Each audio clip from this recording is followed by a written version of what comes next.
इंतखाबी नताइज के खिलाफ मुख्तलिफ सियासी जमातों के मुजाहरे और धरने देखने में आए। पाकिस्तान तहरीक-ए-इंसाफ की जानिब से इस्लामाबाद, रावलपिंडी, लाहौर, पेशावर और कराची में इलेक्शन कमीशन के दफातर पर मुजाहरे किए गए। मुजाहरों के दौरान NA 129 लाहौर से उम्मीदवार शहजाद फारूक समेत एहतजाज करने वाले कई कारकुनों को गिरफ्तार कर लिया गया।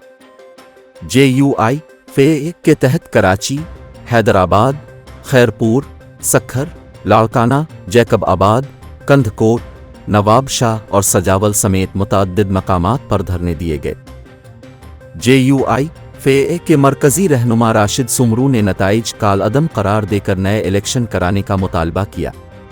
नसीराबाद में PB 14 के नतीजे के खिलाफ पीपल्स पार्टी ने धरना दिया। कराची में जमात इस्लामी, क्वेटा में BNP, पश्तून खामैप और नेशनल पार्टी ने DC ऑफिस के सामने एहतजाज किया।